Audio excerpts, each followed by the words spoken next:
and other tribes talk of the Great White Brotherhood returning. I think it's safe to say that this brotherhood they're referring to was the Urs. So what the Urs do, well, they took the marrow cells from the black race, man, and the Urs changed a passive Y chromosome into a passive X chromosome. As a result, it united the passive chromosomes of the black race inherited from men. And when they had artificially created a double set of female chromosomes with a passive set of features, the result was a hybrid grey subrace female embryo. These embryos, using ova from a white woman, gave girls who now did not have psychical and behavioural properties that were inherent to the black race, which made the representatives of the latter conductors of the dark forces. Thus, a Judaic Eve, a woman of the grey subrace, and I'll repeat again for those who haven't listened to the first show, by subrace it means hybrid, not inferior, was created. And according to the plan of its creators, she should have brought the descendants of the black race over to the light.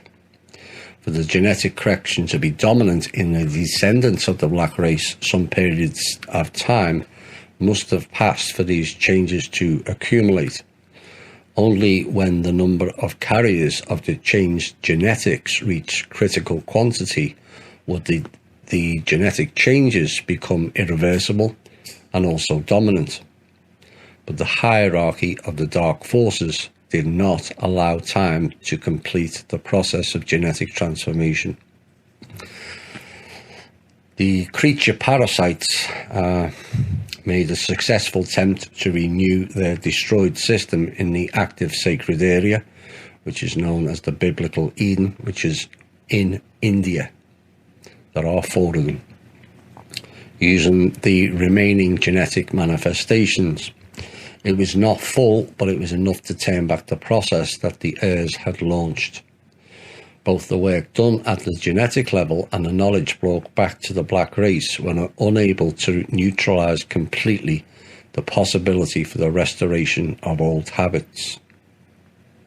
Thousands of years of the Black Mother worshipping had done the dirty deeds. The grey subrace bred by the Urs came to be the creature parasites' next victims. That's why you can't denigrate. Everyone has been used on this planet. Everyone. This could be looked at in 2 ways. One of the dangers of meddling with creation and nature, and how it always appears to rebound back and bite you in the ass.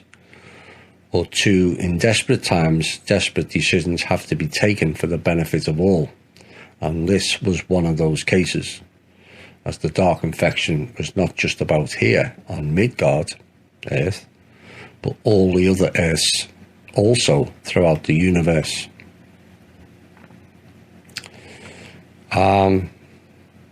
This is how the Vedas describe man arriving here and the consequences of war. Spreading to different spaces and realities, wise thinking creatures conducted by ancient patron gods, explored and rendered habitable. Splendiferous uninhabited new earths of the light world of Nav, and after they had returned to the heavens, this was the way of the harmonious world of Yav. Yav is the inhabited world we have now, and Nav was the astral world, spirit world. They have been conceived in the light of joy, living light of joy, which the great primordial Ram-Ha radiates. It follows from the above that modern man appeared on Midgard Earth as a result of an intentional migration from other Earth's planets, and the very fact that several races appeared on our Midgard Earth 35 to 40,000 years ago indicates that, 1, the migrants came to our Earth from different Earths, planets of our universe, which had similar climatic conditions, but nevertheless not identical. The humanoid races had been formed on each of these planets independently. They were physiologically close to each other, but had different types of exchange processes, the colour of skin, some distinctions in the skeletal structures, but these races also have different cyclical and behavioural reactions conditioned by significant distinctions in their biochemistry. Or two, some distinctions within one and the same race are conditioned also by the fact that different tribes independently evolved on different planets, which had almost identical natural conditions, or they are representatives of one civilization which had originated on one and the same planet and later settled on other planets with very close living conditions. Or three, all migrants were placed in those climatic areas of Midgard Earth which were maximally close to those of their native planets. Our planet was inhabited within a very short historical term, and in the past Midgard Earth was part of a system of civilizations of our universe which communicated mainly with the help of stargates or by means of Vitmaras, which are interstellar ships. Now the next verse describes it entirely. The priests, the keeper of ways, which went through the stargates, said to Perun the Thunderer, linked with the planet Jupiter, "Tell us, our wise teacher, what is happening in the great Svarga. Why have many gates been closed to Makosh and Radha?" That's the Great Bear and Orion. "Why do the crystals of motion not shine? Why has the quarter of the Zarban circle grown dark? Why have the celestial needles lost their colour? And why do so many Vitmanas not answer our call?" So it's clear this planet was in connection with several other Earths and constellations, but due to the war, everything was cut off due to the collapsing of the stargates during the war with the Dark Forces and their weapons of total destruction. Now, Perun, who was part of the links with the Urs, answered them, "Know, keepers of the gates between the worlds, that there is a great Asa," which it means battle, "in Svarga. The great battle is taking place now in Makosh, Radha, Svarti, and the race is Leo, with alien warriors from hell. They, like gods from Prav, smite the enemy hip and thigh, and cleanse every palace," which means constellation, "of the world from the warriors of darkness which come from the dark world."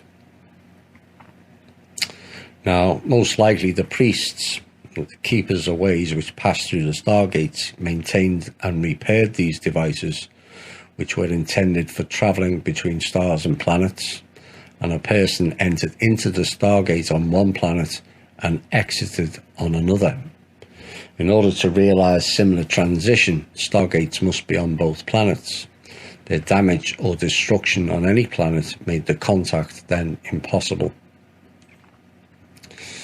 It was explorer, wanderer types who installed these devices on the many Earths suitable for life. They moved within the universe on spaceships, the Vitmanas, and these ships were used for different purposes, for long and short distance flights, for movement in space at different speeds, sometimes enormous ones which several times exceeded the velocity of light, but they were always limited because of their building material. The biometal had limited capabilities. That's why it was better to use the gates. Stargates were devices which forced space through, i.e. changed its dimensionality, so that within these stargates two spatial points which were situated at enormous distance from each other, sometimes millions or billions of light years, would close into one. It's like the folding or bending of space. You have a point A and point B, but if you fold the piece of paper up, A and B become together. And after the installation of these kind of devices, it was possible to shift from one planet to another almost instantaneously. Now, exactly through these devices, the Stargates installed in several places on Midgard, all the main races of Homo sapiens came to our planet. Moreover, each race came through its own Stargate. The migrants settled in those climatic zones which were maximally close to the living conditions of their native planets, and there were many of these planets, as stated in the text. So there was 4 galaxies engaged in Star Wars with the Dark Forces: the Makosh, Rada, Svarti and Race. At the same time, light forces liberated one constellation after another in these galaxies from the warriors of darkness who came from the Dark World, or the Dark Galaxy. Many civilizations of these galaxies took an active part in this intergalactic war, including some civilizations which had transport connections with Midgard Earth. This means that first, our Midgard Earth lost the transport connections with many planets, and that the keeper of gates between worlds were unaware of why the gates on these planets did not function. Second, there were a great number of other planets with which Midgard Earth was able to make contact, and gates were switched off on these planets because they were in the area of military operations, and there was a risk that dark forces could control them.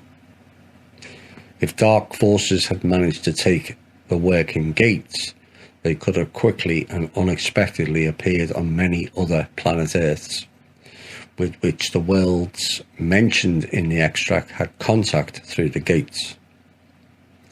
Therefore, when a planet Earth was threatened by the dark forces, its gates were blocked immediately. In other words, this kind of action was an ordinary precautionary measure, and Perrin tells us about this. To protect from the spiteful enemies who converted flourishing Earths to ashes, who shed the blood of innocent creatures and spared no one, neither young nor old. Many gates were closed in order that alien enemies could not get to the light Earths of the great Svarga, and that they did not repeat Torora's fate. Torora was the one closest to Earth, which had illuminated the worlds with its wise love in the light Rada. So Torora was one of the nearest gates, not the nearest, but Torora was part of Orion. And yet you hear so much about how bad Orion was. Like everything else, there's good and bad in every group. You don't have to label them all as being bad.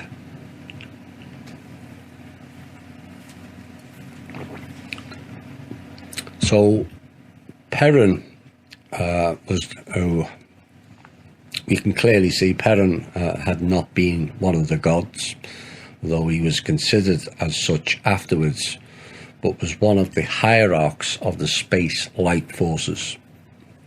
He had arrived on Midgard Earth with a mission to explain to the keepers of the Stargates what was going on in both big space and also on Midgard Earth. Similarly, we may assume that all the other gods of the Slavonic Aryan Vedas occupied one or another position in the hierarchy of light forces in accordance with their evolutionary qualities and abilities. Now, this is important because there's a lot about this god and that god, but the reality is each and every one of you could be classed as a god if you've advanced your own soul development. Part of the problem was there was beings who were not prepared to advance their soul development and cheated and just self-declared, I am God, I am Ra, I am this, and all, I am Zeus, you name it.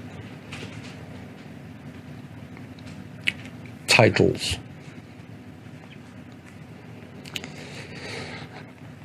Now, this is in relation, as I've said, to your soul development of going not only through the 7 Midgard earth planes of evolutionary development, but advancing through the 7 cosmic planes and then the 7 universal planes.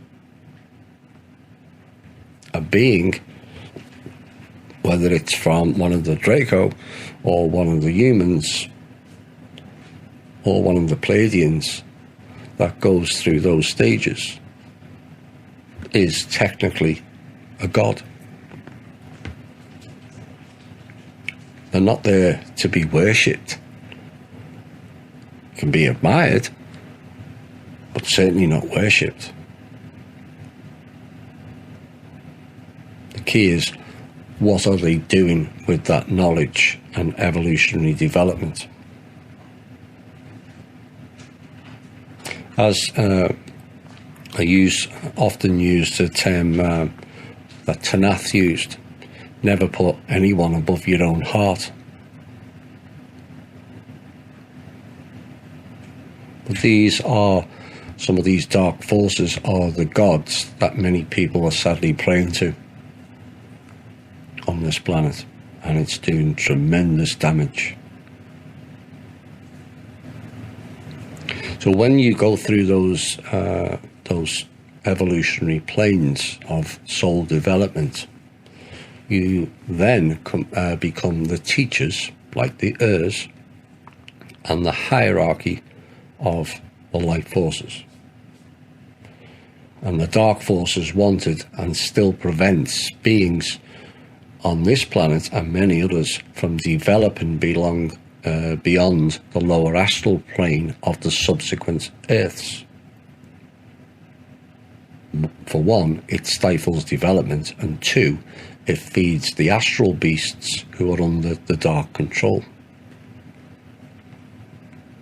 If everyone on this planet was on the mental plane, and there are 4 of them, well, you can't necessarily tell whether you're on the 4th or the 7th plane.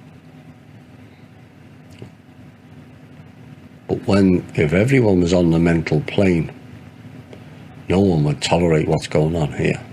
No one.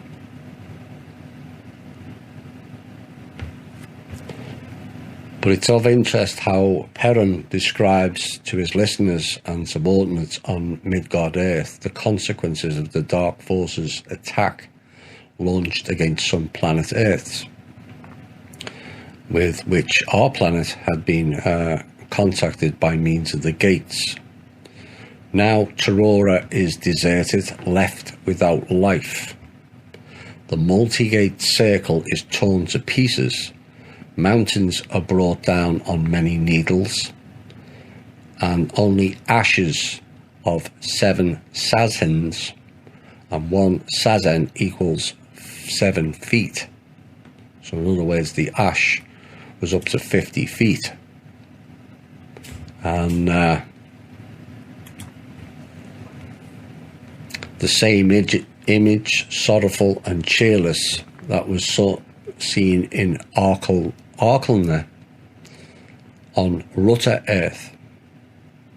So that's another different place. I haven't managed to find out which part of the solar system Rutter's from, but that was completely smashed to smithereens. Those particular planets had shined in light. Makosh, Great Bear, or Ursa Major, Ursa Minor, and the gates between worlds are now fused stone. That's important to remember. Celestial needles are roadside dust. All cities were destroyed by the strong flame that rose from Rutter's surface to the sky. There is no life in that earth anymore. Without sun, there are no plants, birds and animals, and wind carries only ash to the valleys and fills up the canyons with it. It is a cheerless and quiet in the world of ruins, where once life dwelt everywhere. The Fash destroyer, FASH, evaporated all rivers and seas, and the sky is filled with black clouds. Not a ray of light can pass through the dark gloom. Life will never come back to this world. That sounds all too familiar, does it not?